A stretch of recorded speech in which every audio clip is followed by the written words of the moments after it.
अमित भाई, मैं आपको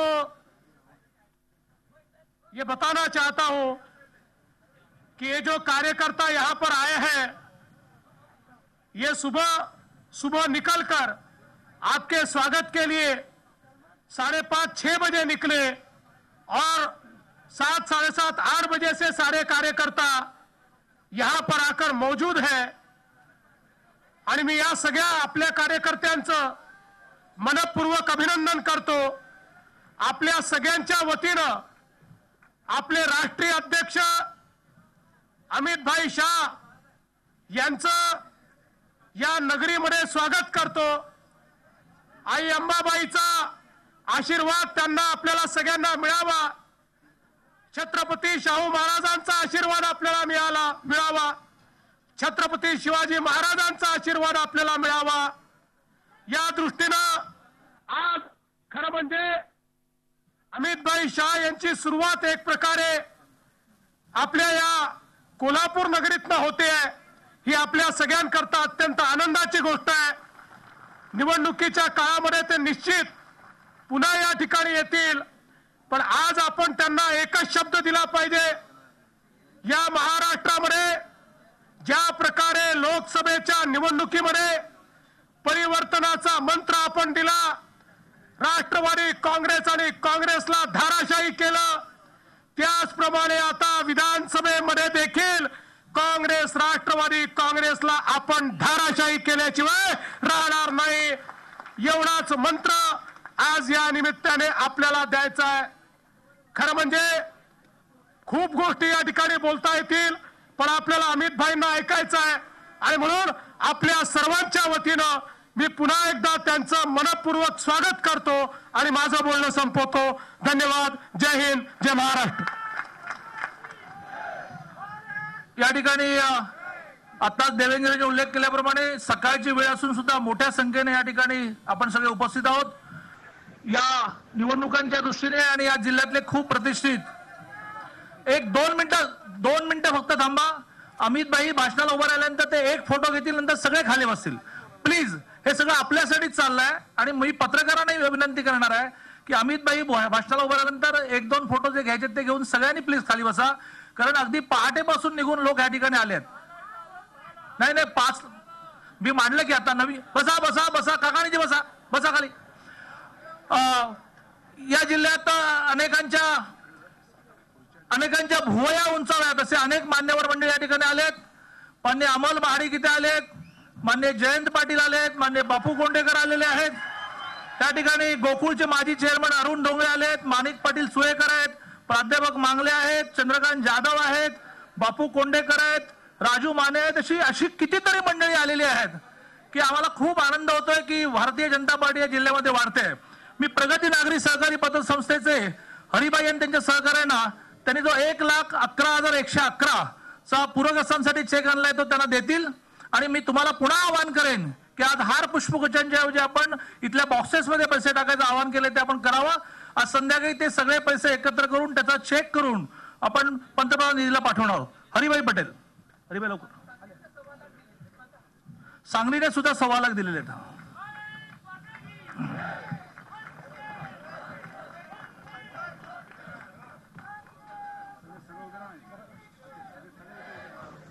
टोल विरोधी कृती समितीचे निवासराव सावळगे पण इथे आलेले आहेत।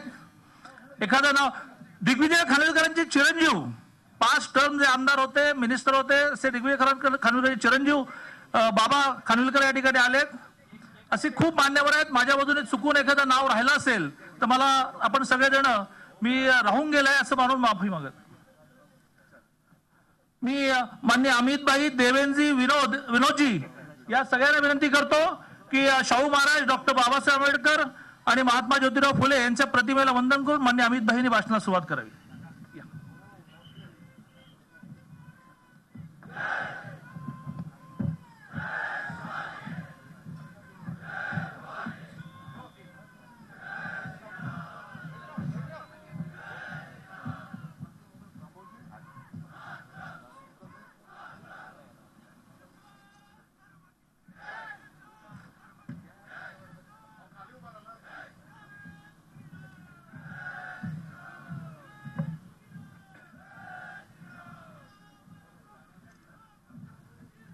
माननीय अमितजींना मी आपल्या सगळ्यांच्या वतीने विनंती करतो की त्यांनी आपल्या सगळ्यांना मार्गदर्शन करावं. संपूर्ण देश त्यांच्या मार्गदर्शनाची वाट बघतो.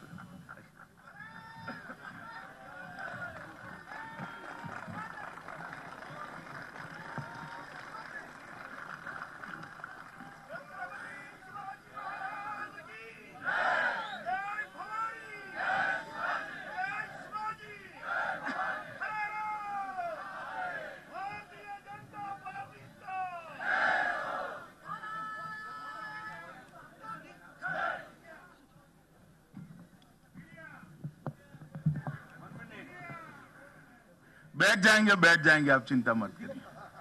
मीडिया के मित्रों को मेरा निवेदन है कि फोटोग्राफ लेकर जरा बैठ जाइए. कार्यकर्ता बड़ी सुबह से आए हैं तो उनके साथ मेरा सीधा संवाद होना भी बहुत जरूरी है. मंच पर उपस्थित महाराष्ट्र प्रदेश भारतीय जनता पार्टी के यशस्वी अध्यक्ष श्रीमान देवेंद्र फडणवीस, मेरे मित्र और महाराष्ट्र के प्रमुख नेता और विपक्ष के भी नेता श्रीमान विनोद तावड़े जी, सांगली के सांसद श्री संजय पाटिल जी, कोल्हापुर जिला अध्यक्ष विधायक सुरेश जी, कोल्हापुर शहर के अध्यक्ष श्री महेश यादव जी, राज्य के उपाध्यक्ष और मैंने जिनके साथ काफी काम किया है ऐसे दादा पाटिल, मीरज के विधायक सुरेश बाबू, सांगली के विधायक संभाजीराव पवार, जन के विधायक श्री प्रकाश जी, राज्य की उपाध्यक्ष श्रीमती नीनाताई और कोल्हापुर जिला के महामंत्री. और आज मेरे मन में तो था सिर्फ अंबाबाई के आशीर्वाद लेकर वापस चला जाऊंगा चुनाव अभियान शुरू करने, मगर इतनी बड़ी मात्रा में उपस्थित कार्यकर्ता बंधु भगिनी, मित्रों, चुनाव की घोषणा होने के बाद आज भारतीय जनता पार्टी का अधिकृत प्रचार अभियान शुरू होने जा रहा है. और जब मेरा प्रवास तय हुआ तब मैंने मन से तय किया था कि अंबाबाई के आशीर्वाद लेकर ही प्रचार अभियान की शुरुआत करेंगे. मुझे मालूम नहीं है आप लोगों को मालूम है या नहीं, मगर कोल्हापुर से मेरा रिश्ता भी रहा है. मेरी पत्नी कोल्हापुर की है. हालांकि मैं बहुत आता नहीं हूं यहां पर, मगर मेरा रिश्ता है और मन का रिश्ता है. ये साहू जी महाराज की धरती है, महारानी ताराबाई की धरती है और एक ऐसी जगह है जो पूरे दक्षिण महाराष्ट्र के लिए ऊर्जा का केंद्र बनी हुई है. आज भारतीय जनता पार्टी इस पवित्र भूमि से चुनाव अभियान की शुरुआत करने जा रही. आने वाले दिनों में महाराष्ट्र की जनता को तय करना है कि शासन किसके हाथ में रहे, किस पार्टी के हाथ में रहे, किस व्यक्ति के हाथ में रहे. और मैं आज आप लोगों के माध्यम से महाराष्ट्र की जनता को याद दिलाना चाहता हूं कि एक जमाना था जब पूरे देश का नेतृत्व महाराष्ट्र से निकलता था. एक जमाना था कि औद्योगिक विकास दर अगर सबसे ज्यादा कहीं है तो महाराष्ट्र में हुआ करती थी. एक जमाना था कृषि के अंदर कोई नई शुरुआत होनी है तो महाराष्ट्र से होती थी. एक जमाना था कि सिंचाई की अमल कैसे हो सकता है, इरिगेट लैंड का बढ़ावा कैसे हो सकता है, उसको अगर देखना है तो महाराष्ट्र जाकर देखना पड़ेगा. एक जमाना था जब कोऑपरेटिव आंदोलन को समझना है तो कहां जाना है, तो निर्विवाद बात थी कि महाराष्ट्र जाना पड़ता है. आज मैं पूछना चाहता हूं क्या हो गया ये महाराष्ट्र को, क्या हो गया? पूरे देश के अंदर सर्वाधिक आय, व्यक्तिगत आय अगर किसी एक क्षेत्र की होती थी तो कोल्हापुर और आसपास के जिलों के लोगों की होती थी. मगर आज महाराष्ट्र सब क्षेत्र में पिछड़ा है, सब क्षेत्र में पिछड़ा। यशवंतराव चौहान और बाकी दिग्गज नेता पूरे देश को नेतृत्व देते थे। आज महाराष्ट्र का नेतृत्व बिल्कुल, आप मान लीजिए कि इस 15 साल में महाराष्ट्र की बुरी गत करने का काम ये एनसीपी और कांग्रेस की सरकार ने किया है। मैं ज्यादा पॉलिटिकल बात अभी करना नहीं चाहता, मगर इतना कहता हूं कि मैं राजनीति में सालों से काम करता हूं और बड़ी बारीकी से राजनीतिक डेवलपमेंट को ध्यान से देखता हूं। पूरे देश में अगर राजनीति का व्यापारीकरण करने का पाप किसी एक व्यक्ति ने कराया है तो शरद पवार ने किया है, और शरद पवार जी इसके दोषी हैं। आज महाराष्ट्र की जो स्थिति है, इसके लिए अगर कोई जिम्मेदार है तो एक कांग्रेस और एनसीपी की युति की सरकार है। मित्रों, हर क्षेत्र में महाराष्ट्र को पिछड़ है। इतने सारे घोटाले किए हैं कि घोटालों की सूची भी पढ़ना बहुत बड़ा लंबा समय चला जाए, और घोटाले की जांच भी किस तरह से होती है। जांच नहीं होती, जांच का नाटक होता है। इरिगेशन घोटाले में अजीत दादा का इस्तीफा करा दिया और 2 महीने में अजीत दादा को निर्दोष साबित कर फिर से पुनः प्रस्थापित कर दिया। मैं कहना चाहता हूं कि अगर इस घोटाले की सच्ची जांच हो तो शायद ही ये एनसीपी कांग्रेस की जो इतने सारे घोटाले महाराष्ट्र के अंदर करे इस सरकार ने कि महाराष्ट्र का खजाना खाली तो नहीं किया, खजाने के अंदर एक बहुत बड़ा पाताल कुआं खोद कर इन्होंने रख दिया है।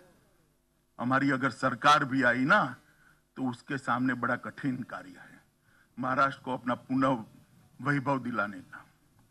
मित्रों, जिस प्रकार से नरेंद्र भाई ने देश के अंदर परिवर्तन की शुरुआत करी है, वहां पर भी 10 साल से कांग्रेस युति की सरकार थी, यूपीए की सरकार थी, और देश को इस जगह पे लेकर गए थे जहां से उभरना हमें नामुमकिन दिखाई पड़ता था। मगर 100 दिन के अंदर भी आज देश का पूरी जनता, 125 करोड़ की जनता विश्वास से लबोलब है कि ये एक व्यक्ति है जो देश को दुनिया में सर्वोच्च स्थान पर बिठाने की क्षमता रखता है। 100 दिन के अंदर मैंने इतना बड़ा परिवर्तन नहीं देखा। सरकार ने क्या किया है मैं कहना नहीं चाहता। सरकार ने ऐसा काम किया है कि जिससे सरकार का जनता में और जनता का सरकार में और जनता का प्रधानमंत्री में भरोसा पुनः प्रस्थापित हुआ है। एक ऐसा नेतृत्व हमने दिया है जो दुनिया की बड़ी बड़ी ताकतें भी उसका स्वीकार करती है, और हिंदुस्तान का नागरिक जाकर गौरव से कह सकता है, हाँ मैं हिंदुस्तानी हूं। इस प्रकार का नेतृत्व भारतीय जनता पार्टी ने देने का काम किया। मित्रों, आने वाले दिनों में देश का अगर विकास करना है, देश को अगर डबल डिजिट में पहुंचाना है विकास दर की दृष्टि से, तो महाराष्ट्र के अंदर अच्छी सरकार के बगैर संभव नहीं। महाराष्ट्र देश का ग्रोथ इंजन रहा है। महाराष्ट्र का विकास देश के विकास दर के अंदर बड़ा हिस्सा रखता है और मायने भी रखता है। महाराष्ट्र का अगर विकास नहीं होता तो देश का विकास नहीं होता। महाराष्ट्र में अगर परिवर्तन नहीं होता तो देश के परिवर्तन के कोई मायने नहीं रह जाते। इसलिए मैं आज आप सभी कार्यकर्ताओं को अपील करने आया हूं कि एकजुट हो जाइए, संघर्ष के लिए तैयार हो जाइए और उखाड़ कर मूल समेत फेंक दीजिए इस सरकार को, क्योंकि सरकार को एक दिन भी शासन में रहने का अधिकार नहीं है। इस सरकार ने जितने घोटाले किए हैं, 11,88,000 करोड़ का घोटाले की सूची हमारे कार्यकर्ताओं के पास उपलब्ध है। 11,88,000 करोड़ रुपयों में महाराष्ट्र 5 साल तक चल सकता है। कितना होगा बजट आपका? 2 लाख का होगा देवेंद्र जी? तो 10 लाख करोड़ में महाराष्ट्र 5 साल चल सकता है। 11,88,000 करोड़ रुपया एनसीपी कांग्रेस के नेता खा गए हैं और अभी तक डकार भी नहीं खाते। क्या महाराष्ट्र की जनता चाहती है कि आने वाले दिनों में महाराष्ट्र के गौरव को छीन करने वाली ये सरकार फिर से आए? क्या महाराष्ट्र की जनता चाहती है कि आने वाले दिनों में एक घोटाले की सरकार फिर से आए? क्या महाराष्ट्र की सरकार चाहती है कि शरद राव का व्यापारीकरण का पॉलिटिक्स आगे बढ़े? चाहते हैं आप? आपको सिद्धांतनिष्ठ राजनीति चाहिए या शरद राव का व्यापारी पॉलिटिक्स चाहिए? वो आप लोग एक बार तय कर लीजिए। अगर आप चाहते हैं कि महाराष्ट्र के अंदर सिद्धांतनिष्ठ सरकार चाहिए, अगर आप चाहते हैं महाराष्ट्र के अंदर प्रामाणिक सरकार चाहिए, अगर आप चाहते हैं कि महाराष्ट्र की सरकार सहकारिता को फिर से एक वैभव पर पहुंचाना है, अगर आप चाहते हैं कि महाराष्ट्र का विकास दर देश में सबसे ऊंचा हो, अगर आप चाहते हैं कि महाराष्ट्र के अंदर किसानों की आत्महत्या बंद हो जाए, अगर आप चाहते हैं कि महाराष्ट्र के अंदर शिक्षा का व्यापारीकरण बंद हो, अगर आप चाहते हैं कि महाराष्ट्र का गरीब किसान अपने 2 वक्त की रोटी ठीक से खा सके, तो इस सरकार को बदलना बहुत जरूरी है। और सरकार तभी बन सकती है, बदल सकती है, जब भारतीय जनता पार्टी का कार्यकर्ता एकजुट होकर भारतीय जनता पार्टी की सरकार बनाने के लिए आगे बढ़े। मित्रों, मैं आज विमान में देवेंद्र जी और विनोद राव तावड़े को कह रहा था कि भाई युति का निपटारा जल्दी कीजिए। उन्होंने कहा अभी हम तो पूरा प्रयास कर रहे हैं, हमें रिस्पांस नहीं मिल रहा। मैं तो दोनों पार्टियों को अपील करना चाहता हूं कि बीजेपी ने 2 कदम आगे बढ़ा है, दूसरे लोग भी 2 कदम आगे बढ़कर युति का काम का निपटारा करें और महाराष्ट्र के अंदर परिवर्तन की शुरुआत करें। मगर भारतीय जनता पार्टी का कार्यकर्ता सम्मान के साथ समाधान चाहता है। सम्मान के भोग पर सम्मान के बगैर समाधान नहीं होगा। अगर युति बननी है तो मैं दोनों पार्टियों के नेताओं को कहना चाहता हूं, हमारे प्रमुख नेता यहां बैठे हैं और शिवसेना के मित्रों को भी कहना चाहता हूं, जल्दी इसका दोनों का सम्मान रहे, इस तरह का निपटारा ढूंढिए। ये परिवर्तन के लिए बहुत जरूरी है। मगर भारतीय जनता पार्टी का कार्यकर्ता एक बार भरोसा रखे, इस बार महाराष्ट्र में मैं दीवार पे लिखा हुआ देख रहा हूं कि महाराष्ट्र में इस बार भारतीय जनता पार्टी की सरकार बनने जा रही है मित्रों, और यह सरकार महाराष्ट्र को अपना गौरव फिर से वापस दिलाएगी। मोदी जी ने देश की जनता को कांग्रेस मुक्त भारत का आह्वान दिया है, और कांग्रेस मुक्त भारत तभी हो सकता है जब कांग्रेस मुक्त महाराष्ट्र की रचना हो जाए। और कांग्रेस मुक्त महाराष्ट्र का मतलब यह है महाराष्ट्र भाजपा युक्त हो जाए, तभी जाकर कांग्रेस युक्त महाराष्ट्र हो सकता है। आज कोई लंबी बात नहीं करनी है, आगे पर रैली है, शाम को पुणे में भी कार्यक्रम है, वहां अधिकृत रूप से जनता के जो कार्यक्रम है उसमें विशेष बात करेंगे। मगर मैं आज इस अंबाबाई की पुण्य धरती पर आप सब ने मेरा जो स्वागत किया है, इसलिए आप सबका आभारी हूं। बड़े सवेरे से बारिश के मौसम में आप लोग यहाँ पर आकर बैठे हैं, राह भी देखी है, मगर मैं एक बात कहना चाहता हूं कि इस बार भारतीय जनता पार्टी का कार्यकर्ता एकजुट होकर सरकार बनाने के लिए लड़े और परिवर्तन करने के लिए चुनाव लड़े। यही बात कर मेरी बात को समाप्त करता हूं।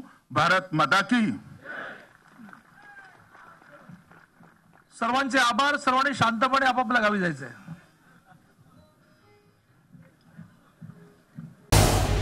झी 24 तास रहा एक पाऊल पुढे।